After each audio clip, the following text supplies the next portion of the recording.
हर हर महादेव। कैलाश खेर जी। जी प्रणाम, अ, नमस्कार महादेव। कैलाश जी, आपके आने का एक लाभ तो हमको ये मिल गया कि एक नई सीरीज की योजना बन गई आपसे बात करते करते ही। बहुत और अच्छा। ये एक ऐसी चीज होती है कि आप अच्छे लोगों के साथ बैठे तो कुछ ना कुछ अच्छा हो ही जाता है। बहुत अच्छा होता है अ, साहब। जी। अल्लाह के बंदे जब आया था और तभी पता चल गया था कि कैलाश खेर और आध्यात्म दोनों का कुछ एक अलग सा रिश्ता है। समय के साथ ये बढ़ा है। राम ही पार लगाएंगे, शिवलिंगाष्टकम, अ, उ- उस जो बाहुबली का आया था, शिव तांडव स्तोत्र, अनादि अनंता और आदि योगी, ये क्या सब बात। संगीत का एक अलग दैवीय स्तर है। और क्या बात। जब आप गाते हैं ना तो एक साधारण श्रोता की तरह से सुनते हैं तो लगता है कि एक अलग जोन है। आप कहीं चले गए हैं, ट्रांस में हैं, और वहां से आवाजें आ रही हैं जो सीधे यहाँ पे तो जा ही नहीं रही हैं, सीधे इधर चली जा रही हैं। तो ये कनेक्ट क्या है ऊपर वाले के साथ आपका, इसके बारे में हम आपसे सुनना चाहेंगे, समझना चाहेंगे। जी, मैं आपको अनित्य, एक तो आपके प्रश्न के लिए आपको साधुवाद के पात्र हैं, आप नमन करता हूँ। इतना प्यारा प्रश्न आपने किया। सामान्यतया हम शैलो बातें कर करके ही सोचते हैं कि आहा, आज का इंटरव्यू हो गया। तो ये गूढ़ और तत्व से युक्त बात पूछने के लिए मैं आपको नमन करता हूँ। भारत में बहुत सारे कलाकार हैं जो मनोरंजन के लिए गाते हैं। मैं मनोरंजन के लिए गाता नहीं हूं। मेरा दृष्टिकोण संगीत को लेकर एक अलग है। मैं संगीत को मनोरंजन का कभी भी माध्यम मान ही नहीं सकता हूं। ये तो क्योंकि परिपाटी समय के साथ बदलती गई, बाजारीकरण उसका हावी होता गया, तो उसमें मनोरंजन की उसको मुखोटा पहनाया गया। संगीत अध्यात्म और परमात्म इस तत्व के लिए ही बना था।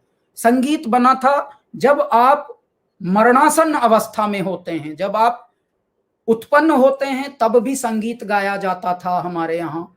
जब आप किसी भी उत्सव में होते थे, किस आयु के किसी भी चरण के, जब आपका यज्ञोपवीत होता था तब भी संगीत गाया जाता था। और आध्यात्मिक संगीत, जब आप वैवाहिक संस्कार में उपस्थित होते थे तब भी संगीत गाया जाता था हमारे यहाँ। जब आप मरणासन अवस्था में होते थे तब भी संगीत गाया जाता था कि अब ये परमात्मा में विलीन होने वाले हैं, चलो अब थोड़ा सा तानपुरे बजाओ, सितार बजाओ और ये राग गाओ। ये सब होता था। धीरे धीरे परिपाटी बदल गई, बाजारीकरण बढ़ गया। संगीत भी मनोरंजन का, thank you for entertaining us, या you entertained us very nicely. हाँ भैया, एंटरटेन तो बंदर भी कर रहे हैं, डुगडुगी बजाओ वो भी नचा देंगे। लेकिन मैं उस तरह का बनने के लिए आया ही नहीं। मुझे पागल बनाया था तभी मैं जिद्दी था। मैं जिंदगी नहीं जीता हूं अनित्य, मैं जुनून जीता हूं। उस जुनून ने मुझे ऐसा पागल बनाया कि मैं फिल्मी तो गाता नहीं था, मैंने कभी सुना भी नहीं था। मैं जो गाता था उसको भजन कहते थे लोग, तो मैं उनसे बचता था फिर कि अरे यार, मुझे भजन गायक वाला श्रेणी में नहीं डालना अपने आप को, बिकॉज मैं जो गाता हूं वो अलौकिक गाना है। तो उसको आप भजन कहते ही तो आप समझ लीजिए जैसे वृद्धों के लिए गा रहे हो। क्यों क्यों हमारे यहाँ यंग लोग भजन थोड़ी सुनते हैं। और मैं तो पागल हूं, मुझे युवाओं को जगाना था। तो अगर बम बम बम बम बम बम बम बम बम लहरी, मुझे ये क्लबों में गाना था। मुझे ये क्लबों में यूथ को नचाना था इस पे। और सिर्फ भारत के यूथ को नहीं, पूरे वर्ल्ड के यूथ को। मेरे ईश्वर ने मेरे 15 साल में ये तपस्या मेरी सुन ली। आज कैलासा के गानों को पूरे वर्ल्ड के लोग गा रहे हैं। तो मेरी जिद थी कि मैं अपने ढंग से जीऊंगा। और मैं अध्यात्म की वजह से संगीत में आया हूं। मैं संगीत की वजह से कहीं किसी क्षेत्र में आया ही नहीं। अध्यात्म, मैं मंत्रोच्चार सीखता था, मैं ऋषि कुमार था, मैं पंडिताई सीख रहा था, कर्मकांड जिसको हम कहते हैं, यानी ब्राह्मण का जो पुत्र होता है वही मैं काम करने में लगा था। मेरे पिताजी भी यज्ञ हवन करते थे, सब कर्मकांड करते थे, सारे वैवाहिक संस्कार और जितने भी संस्कार होते हैं वो कराते थे। तो मैं इन सब से बोर होता था बचपन से। मुझे नहीं ये बनना था क्योंकि इसमें मुझे कोई ग्रोथ दिखती नहीं थी कि इसमें तो ये एक एक ही जगह घूमने वाली दुनिया लगती थी।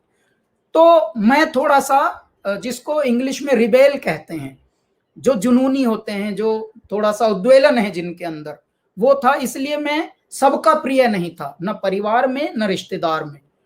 तत्पश्चात हुआ क्या कि अचानक मैं घर छोड़ के भाग गया। अब घर छोड़ के भाग गया तो उसकी फिर अपनी जर्नी होती है। जिसने स्वयं को चुना हो अनाथ, उसके साथ होते हैं भोलेनाथ।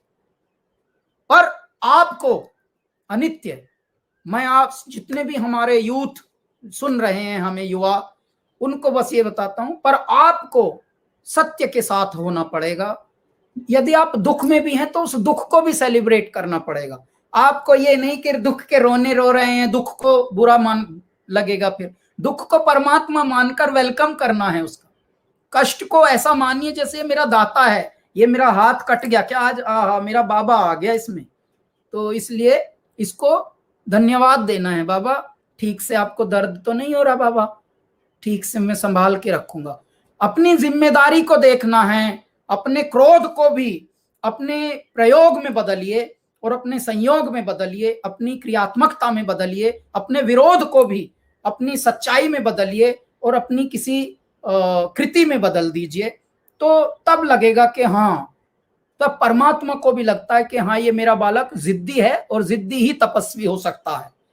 क्यों? क्योंकि हम भोलेनाथ के भक्त हैं, तो वो तो जिद्दी होंगे ही, पागल ही होते हैं वो तो मैं पागलपन का एक जुनून लेकर ही चला था और अध्यात्म को लेकर यहाँ चला था। धीरे धीरे हमारे गाने फेमस हो गए फिल्मों में, और वो भी पहले अल्लाह का बंदा हो गया, उसके बाद फिर 2-4 फिल्मों के गाने और आए, और फिर मंगल पांडे का आया, फिर जी रंगदीनी आया, तो उसके बाद काफी लोगों को चर्चित हो गया कि ये कैलाश खेर नाम का कोई गाय, मुझे फिल्मों का पता भी नहीं था पहले।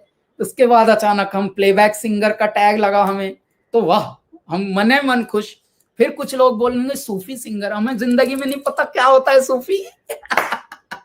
भाई हम आध्यात्मिक गायक हैं, हम पहले से ये कहते हुए आते थे, लेकिन उस वक्त कहते थे तो लोग हंसी उड़ाते थे।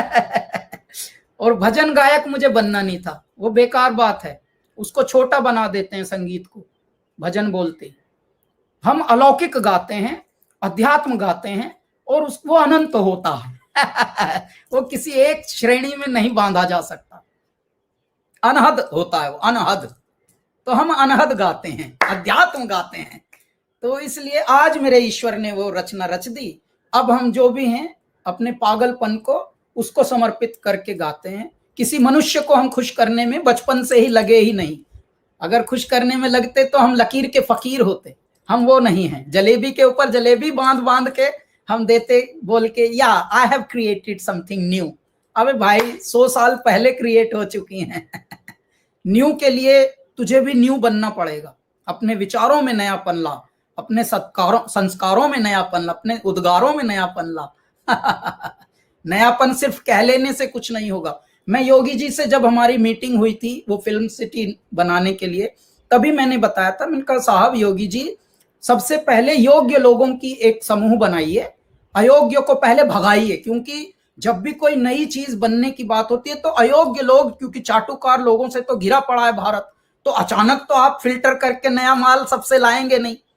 तो उसी में से कुछ कुछ चाटुकार लोग अयोग्य होते हैं, लेकिन चाटुकार की पहली शर्त यह होती है कि वो अयोग्य होते हैं, तभी वो चाटुकार होते हैं, वरना उनको कुछ भी करने की ऐसी एक्स्ट्रा चीजें जरूरत नहीं है। तो मैंने उनको बताया था कि अब हमें एक और बिल्डिंग खड़ी कर लेने से आप बोलेंगे कि नई फिल्म सिटी बन गई, बिल्कुल नहीं। हमें नया विचार पहले लाना होगा, नए उद्गार लाने होंगे, और हमें अब फिल्म सिटी नहीं इल्म सिटी की जरूरत है। हमें अब कला नगरी की जरूरत है, एक सच्चे अध्यात्म का गढ़ हो। क्यों? क्योंकि भगवान की नगरी है उत्तर प्रदेश, मेरे प्रभु श्री राम की नगरी है उत्तर प्रदेश, मेरे भगवान कृष्ण की नगरी है, मेरे बाबा काशी विश्वनाथ की जो नगरी है हमारी काशी, मेरे भोले भंडारी की नगरी है उत्तर प्रदेश, मेरे दाता हिमालय तो पहले उत्तर ही प्रदेश में था, उत्तर प्रदेश का भाई फिर बाद में अपनी एक बॉर्डर बन के रह गया उत्तराखंड, लेकिन उत्तर प्रदेश का जो खंड है गंगा और जमुना का, तो इसमें आप उनका सीधा कुछ एक छोटी सी लकीर की फकीर थोड़ी बनाएंगे।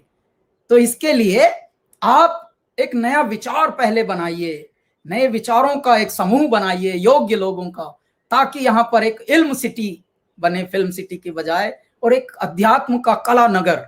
ओहो हो, उसमें एक संगीत का मेडिटेशन सेंटर, उसमें हमने बताया कि साधना केंद्र एक बने, संगीत साधना केंद्र, उसमें लाखों लोग विश्व से आए, और फरवरी जनवरी के महीने में हम एक नदी के किनारे या कोई झील बना लेंगे, यदि कोई जगह उस तरह की मिलेगी, तो झील के किनारे लाइव संगीत बजा करेगा और साहेब लोग ध्यान किया करेंगे, यानी साउंड ऑफ साइलेंस, यानी ओमकार का गुंजार होगा, और उस ओमकार के गुंजार में तत्व को पहचानने की जो शक्ति होती है वो लोग पहचानेंगे।